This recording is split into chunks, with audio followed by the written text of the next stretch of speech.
July August গণ অভ্যুত্থানকে অস্বীকার করে বাংলাদেশ ভারত দুই দেশের পারস্পরিক সম্পর্ক উন্নয়নের সুযোগ নেই বলে মন্তব্য করেছেন পরিবেশ, বন ও জলবায়ু পরিবর্তন বিষয়ক উপদেষ্টা সৈয়দা রিজওয়ানা হাসান।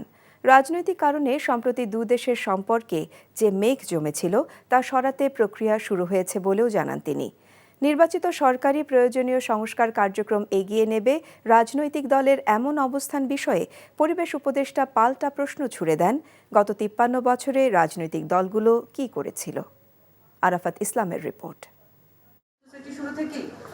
বাংলাদেশ ও ভারত উভয় দেশই পারস্পরিক সম্পর্ক উন্নয়ন করতে চায় উল্লেখ করে পরিবেশ, বন ও জলবায়ু পরিবর্তন উপদেষ্টা সৈয়দা রিজওয়ানা হাসান বলেন, দুই দেশের সম্পর্ক অকার্যকর নয়, যার প্রমাণ সেই দেশের পররাষ্ট্র সচিবের সাম্প্রতিক বাংলাদেশ সফর। সকালে রাজধানীর গুলশানে আয়োজিত এক কর্মসূচিতে যোগদান শেষে একথা বলেন তিনি। একটা রাজনৈতিক কারণকে কেন্দ্র করে আমাদের সম্পর্কের মধ্যে যে একটা মেঘ এসেছিল, আমাদের উভয়ের স্বার্থেই এই মেঘকে সরাতে হবে এবং সেই প্রক্রিয়াটা শুরু হয়েছে। ভারতের সাথে আমরাও বারবার বলেছি যে আমরা সম্পর্ক উন্নয়ন করতে চাই, ভারতও বলেছে যে তারা সম্পর্ক উন্নয়ন করতে চায় এবং বাংলাদেশের একটা গণ অভ্যুত্থান এটাকে অস্বীকার করে এই পারস্পরিক সম্পর্ক এগিয়ে নেওয়ার কোনো সুযোগ নেই।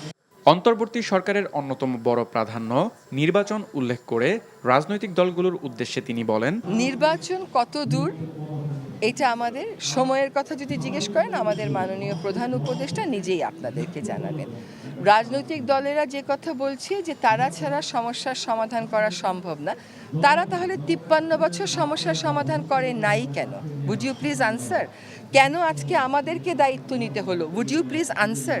তারা যে আমাদের কাছ থেকে বলছে যে ম্যাপ দিতে হবে, এই করতে হবে, রোড ম্যাপ করতে হবে, তারা কি একটা রোড ম্যাপ দিয়ে দিয়েছে যে এই সমস্যাগুলোর তারা কি করে সমাধান করবে? আজকে ওনারা বলছেন যে সংস্কার ওনারাই সবচেয়ে ভালো করতে পারবেন, সেটাই তো গণতান্ত্রিক দেশের কথা, কিন্তু ওনারা করেননি কেন তাহলে ৫৩ বছর? শব্দ ও বায়ু দূষণ নিয়ন্ত্রণ সহ জনদুর্ভোগ কমাতে টাস্ক ফোর্স গঠনের কথাও জানান পরিবেশ ও বন উপদেষ্টা। বায়ু দূষণ ব্যবস্থাপনা কর্মপরিকল্পনা চূড়ান্ত করে গেজেট করে ২টা মিটিং করা হয়েছে, গতকাল একটা টাস্ক ফোর্স করে দেওয়া হয়েছে। আরাফাত ইসলাম, এনটিভি নিউজ, ঢাকা।